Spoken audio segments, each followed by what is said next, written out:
동국대학교 불교대학원 융합요가과 원격 강의를 위한 보충 자료입니다. 아마 열반하고 해탈에 대해서 계속 이제 학기 초부터 말씀을 드려서요. 지금쯤이면 벌써 찾아보신 분들도 계실 텐데요. 지금 이 책을 읽어드릴 테니까 이 책 읽어드리는 걸 듣고 나서 한 줄로 열반과 해탈이 한 줄에 이어진 그 문장도 한번 찾아보셨으면 해요. 자, 불교 심리학 사전 38페이지입니다. 열반. 열반 그러면 보통 뭐라 그러죠? 니르바나라고 하죠. 산스크리트요. 그리고 빨리어로는 뭐라 그러죠? 닛바나. 예, 그래서 보통 니르바나라고 하지 닛바나는 잘 쓰지는 않죠. 그래도 알고 계시면 좋은데요. 열반은 빨리어로 닛바나, 산스크리트로 니르바나라고 해서 불어서 끄다. 불어서 끈 상태를 의미한다. 지금 하는 보충 자료는 그냥 책을 읽어드리는 거 위주고요. 이제 원격 강의할 때는 좀 더 설명을 붙여서 말씀을 드릴게요. 자, 그래서 번뇌의 불을 불어서 끈 상태에 비유되며 괴로움이 소멸되어 안온함을 얻는 것을 의미한다. 그럼 이 안온함은 페이지 48로 갑니다. 자, 안온함이 뭐죠? 48페이지 붓다의 행복관에 보면 세간의 부침에도 마음이 동요되지 않는다. 근심이 없다. 번뇌가 없다. 안온하다.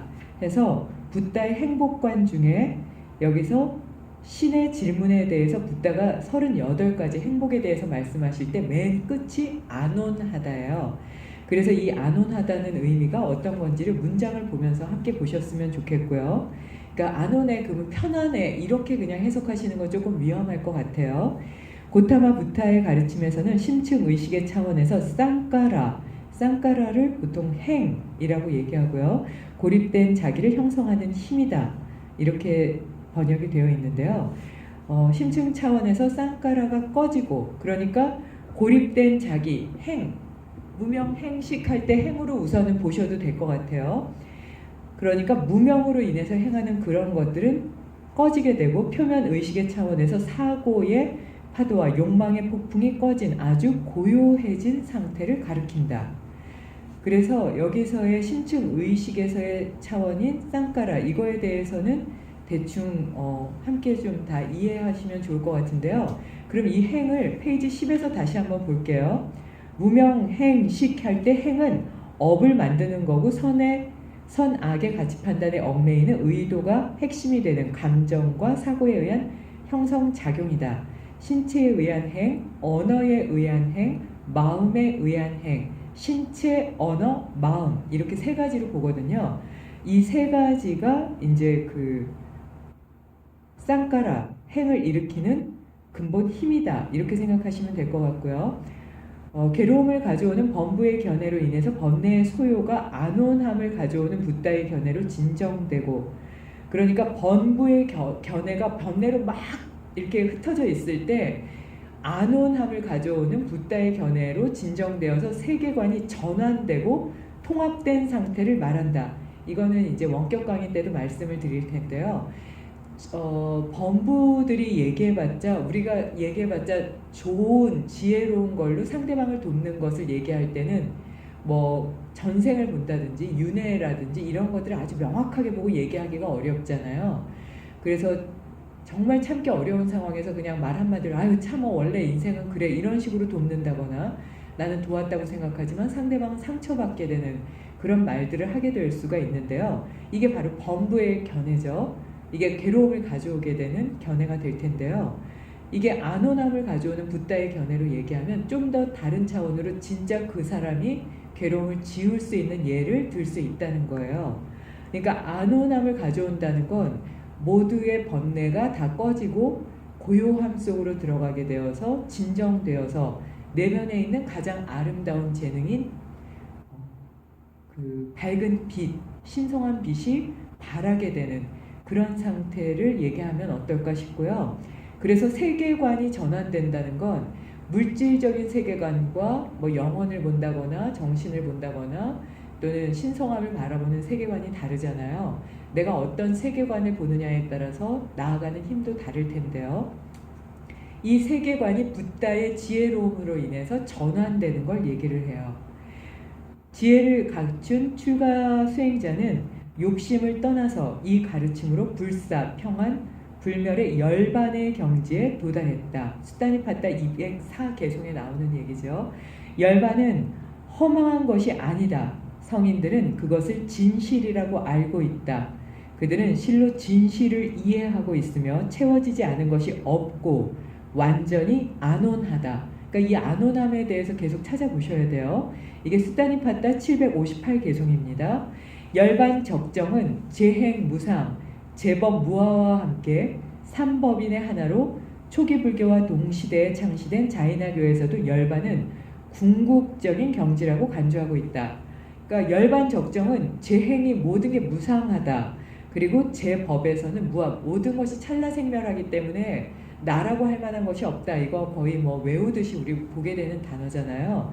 그래서 그것 중에 하나다. 그러니까 열반 적정은 무아를 이해하고 모든 것이 무상해서 영원하지 않다는 걸 이해할 때 열반 적정의 상태, 안온한 상태에 들어갈 수가 있는데요.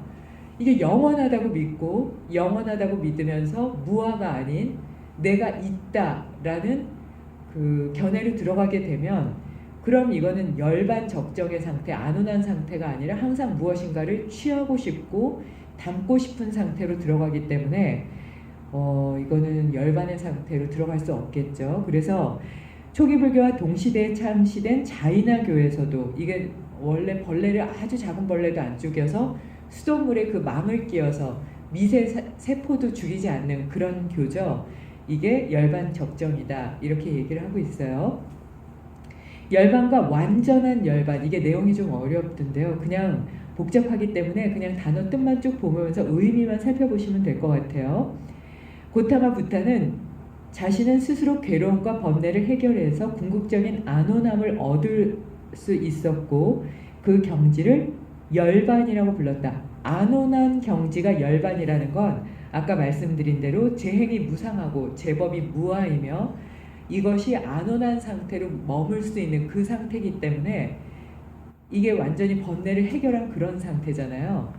그래서 안온한 상태와 열반의 상태는 유사한 부분도 있다는 걸 이해할 필요가 있을 것 같고요.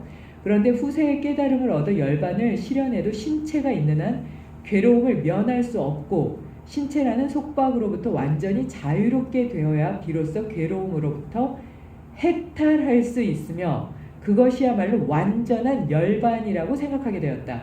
자, 이게 이제 제가 말씀드린 한 문장에 열반과 해탈이 들어간 거예요. 너무 빨리 답을 드린 것 같은데 찾아보셨어야 돼요.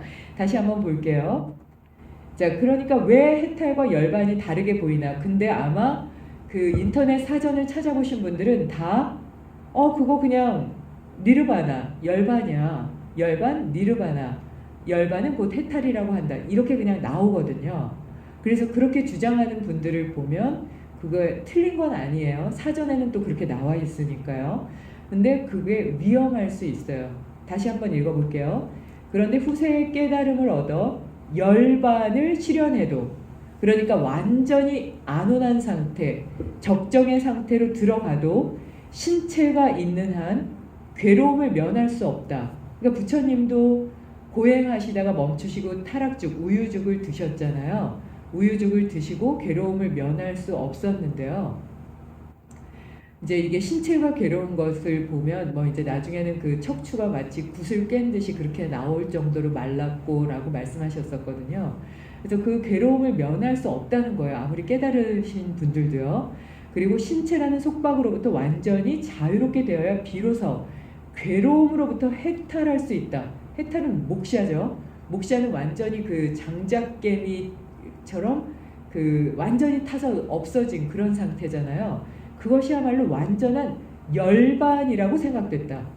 괴로움에서부터 완전히 벗어났을 때 그때 열반을 이룬다. 그러니까 열반과 해탈은 다른 의미가 있죠. 여기에 대해서도 한번 고민을 해보세요. 그러면 이거를 제가 이렇게 계속 한 주 한 주 좀 고민해 보시고 나는 이걸 어떻게 정리해야 될지에 대해서 좀 써보시기도 하시면 그거를 첫 학기 때 그때 말씀드린 것처럼 그때 말씀드린 내용을 정리해서 전해드릴 수가 있을 텐데요.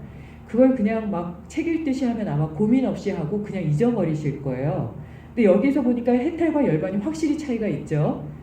그러니까 그 사전만 보고 인터넷 자료만 보는 건 굉장히 위험한 부분도 있을 수 있어요. 그래서 여기에 보면은 이 뒤에 보면 해탈이 또 나오거든요. 그래서 오늘은 열반과 해탈을 지금 읽어드리려고 해요. 자, 그러면 거기에 열반과 완전한 열반. 예. 그래서 이 반열반이라는 게 있어요. 이라는 구별이 생기고 살아있을 때 신체의 속박이 아직 남아있는 유여열반, 그리고 죽은 이후에 신체의 속박이 남아있지 않는 무여열반으로 구별된다. 그러니까 유여열반이라는 건 신체의 속박 살아있는 상태를 얘기해요. 그래서 열반은 살아있을 때도 느낄 수 있어요. 그리고 죽은 이후에 신체의 속박이 남아있지 않은 무여열반으로 구별된다. 완전한 열반은 죽음을 의미했지만 원래는 죽음을 의미하지 않는 열반까지도 포함되어 있었는데, 근데 현재는 죽음을 그냥 의미하는 쪽으로 많이 치우쳐 가고 있다. 그러니까 이것도 너무 편협적이게 열반에 드셨어 이렇게 보통 얘기하잖아요. 그렇게 단정지어서 불자들은 얘기하지 않으셨으면 좋겠어요. 이게 조금 헷갈릴 수가 있으니까요. 예, 그래서 이후 북파불교에서는 신체가 멸하는 것을 회신, 멸지 이거 한번 찾아보시고요. 그리고 이것을 열반이라고 여기는 설도 나타나게 되었다. 그러니까 북파불교에서는 신체가 멸하는 것을 회신멸지라고 부르고 이것을 열반이라고 설하고 다녔던 부분이 있었던 거고요. 불교의 궁극적 경지는 죽어야만 실현된다고 하는 오해도 생겨나게 돼요.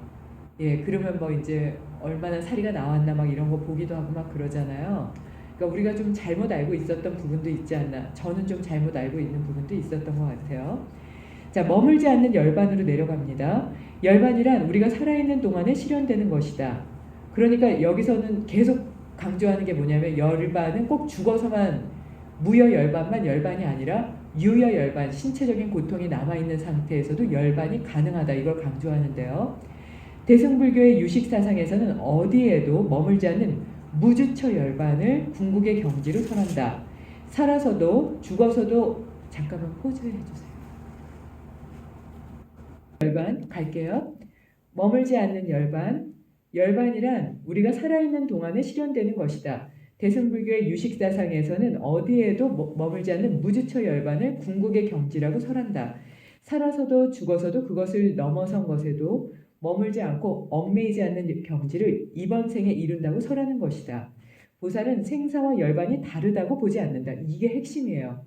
그러니까 보살이라는 거는 그냥 연세 드신 어르신들한테 보통 보살 이제 뭐 스님들이나 불교과나 다 알고는 계시겠지만 아직도 그래도 그냥 연세 많은 분들을 보살이라고 하잖아요. 근데 보살은 생사와 열반이 다르지 않다고 보는 사람을 보살이라고 보는 거예요. 그래서 지혜에 의해서 생사에 머물지 않고 자비에 의해서 열반에 머물지 않는다. 지혜에 의해서 생사, 죽고 사는 것에 머물지 않는 거예요. 그러니까 태어나는 것에 너무 지나치게 기뻐한다거나 살기 위해서 그것에 너무 애착을 갖는다거나 이게 찰나생멸한다는 생각을 못하면 이렇게 집착하게 되잖아요. 그리고 몸을 바꾸고 나서도 죽었다고 구슬피 슬퍼하는 게 아니에요. 그러니까 이 부분에 대해서 그냥 처처에 모든 것이 존재하고 있다 이렇게 보는 게 중요할 것 같은데요. 이게 가시나 수행과도 연결이 돼요. 자, 이게 아주 중요한데요. 지혜에 의해서 생사에 머물지 않고, 선생님 죄송한데 저 펜 좀 누가 하나만 갖다 주세요. 지혜에 의해서 생사에 머물지 않고 자비에 의해서 열반에 머물지 않는 거거든요. 그러니까 열반에도 머물지 않는 거예요. 자비에 의해서 열반에 머물지 않는다는 건 끝없이 나누는 걸 얘기를 하죠. 그래서 이거는 어떻게 보면 지장보살님의 내가 깨닫고 나서도 깨달은 분들을 위해서 모든 사람들이 깨닫는 때까지 나는 기다리겠다 하는 그 마음인데요. 생사와 열반이 다르지 않다고 보고 지혜에 의해서 생사에 머물지 않고 자비에 의해서 열반에 머물지 않는다. 자, 이거 아주 핵심이죠. 그래서 이게 생사에도 머물지 않는다는 건 죽어서 그것이 땅에 흩어지고 그 모든 요소가 그 공중에 흩어져 있고 이거는 뭐 에테르라고 본다거나 공이라는 개념으로 보는 것과는 완전히 달라요. 그래서 가시나 수행의 첫 번째가 흰색에 집중하고 그 흰색 중에 몸에서는 뼈에 집중한다. 두 번째는 노란색, 몸에서는 그걸 지방으로 본다. 붉은색, 그거를 마치 불타는 것처럼 보기도 하고 뭐 이렇게 보잖아요. 그래서 그것이 온 세상을 차게, 그러니까 그 뼈라는 게 온 세상을 차게, 그리고 그 흰색이라는 게 온 세상을 찼을 때 뼈가 찬 것과 같이 본다. 뭐 이렇게도 보는데 그게 이제 사실은 그게 여실직연하게 보는 거라고 봐요. 그러니까 그게 환상을 보는 게 아니라 그게 왜 지혜가 발현이 되냐면 모든 것에 모든 요소가 함께 숨쉬고 있다는 걸 이해하는 거거든요. 그게 생사가 다르지 않다. 살아있는 이 몸에도 있지만 죽었어도 나와 함께 있다는 것을 모든 생명이 함께 존재하고 있다는 걸 느끼는 거잖아요.